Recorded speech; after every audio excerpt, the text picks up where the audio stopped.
नमस्कार, test by Sheetal रेसिपीमध्ये आपले खूप खूप स्वागत आहे. आज आपण बनवणार आहोत गावठी कोंबडीचा गावरान पद्धतीने चिकन रस्सा.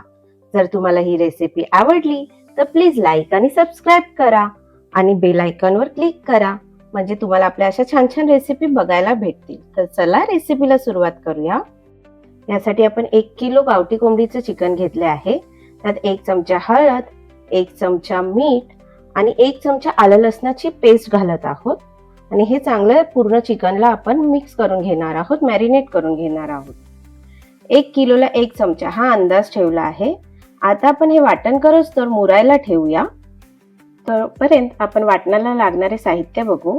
त्यासाठी अर्धा वाटी खोबऱ्याचे तुकडे करून घेतले आहे. सुक्क खोबरं आहे. 5 मीडियम साईजचे कांदे आहेत. 1 टोमॅटो घेतला आहे. 1.5 इंच आलं आणि 20 लसणाच्या पाकळ्या घेतल्या आहेत. खड्या मसाल्यांमध्ये 1 इंच दालचिनी, 3 लवंगा, 4 मिरं आणि 1 मोठी वेलची घेतली आहे.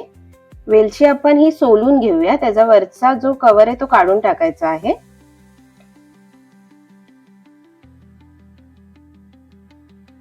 आणि 1 चमचा आपण तीळ घेतले आहेत. 1 चमचा धन, अर्धा चमचा बडीशोप आणि अर्धा चमचा जिरे घेतले आहे.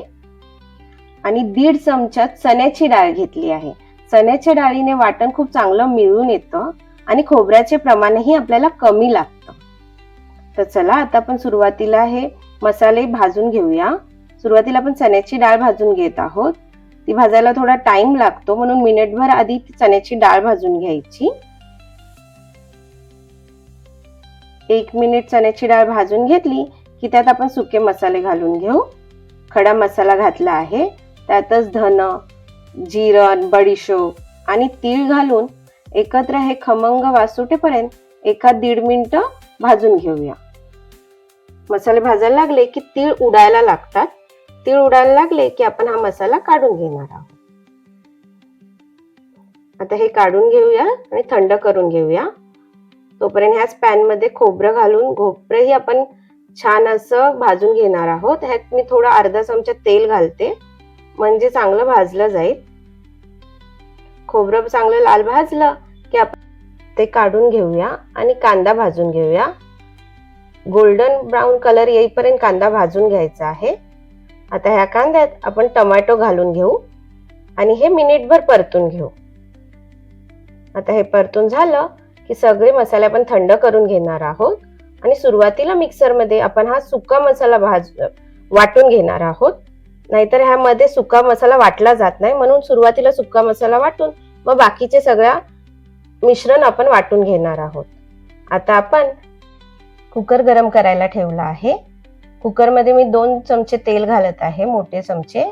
त्यात अर्धा चमचा हळद, 1 चमचा कांदा लसूण मसाला घालत आहे आणि त्यातच घरगुती 2 चमचे लाल तिखट घालणार आहे. तुम्ही तुमच्या अंदाजाप्रमाणे लाल तिखट कमी जास्त करू शकता. आता हे चांगले तेलात परतून घेऊया. हे जळाले नाही पाहिजे, आपण गॅस स्लो करून हे करत आहोत. आता ह्याच्यात मॅरिनेट केलेले सगळे चिकन घालून घेऊ आणि ह्याला जरा परतून घेऊया. मिनिटभर आपण परतून घ्यायचं आहे हलक्या हाताने.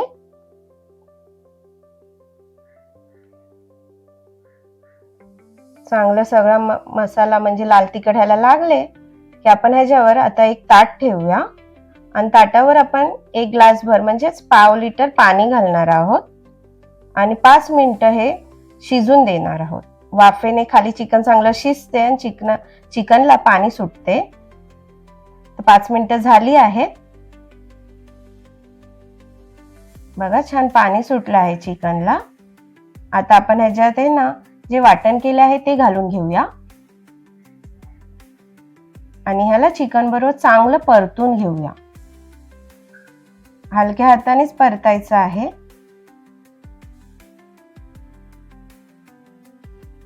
बघा छान मिक्स झालं आहे हे. आता आपण ताटावर जे पाणी ठेवलं होतं ते गरम झालं आहे, ते ह्याच्यात घालून घेऊ.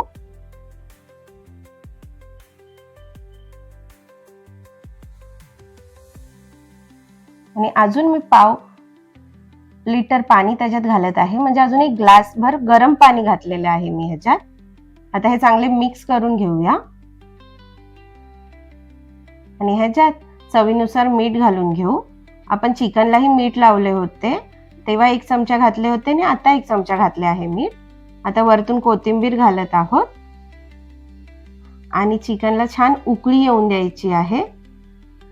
गरम पाणी घातल्यामुळे लगेच उकळी येते आणि उकळी आली की आपण आता ह्याला कुकरचं झाकण लावून ह्याला फास्ट गॅसवर 2 शिट्ट्या करून घेणार आहोत. गावठी चिकन आहे त्यामुळे शिजायला टाइम लागते त्याला, म्हणून मोठ्या गॅसवर 2 शिट्ट्या करून 5 मिनिटं स्लो गॅस करून ठेवणार आहोत, म्हणजे ते वाफेत शिजेल. 5 मिनिटं झाली आहेत. आता आपण गॅस बंद करून कुकर थंड व्हायला देऊ. कुकर थंड झाला, आपण आता खोलून घेऊया. बघा मस्त असं आपलं चिकन रस्सा तयार झाला आहे. छान त्याला तरी पण आली आहे. बघा आपण ह्याच्यात कोणतेच रेडीमेड मसाले न वापरता घरगुती मसाल्याने मस्त असा चिकन रस्सा बनवला आहे. जर तुम्हाला ही रेसिपी आवडली असेल तर प्लीज लाईक आणि सबस्क्राईब करा. व्हिडिओ बघितल्याबद्दल धन्यवाद.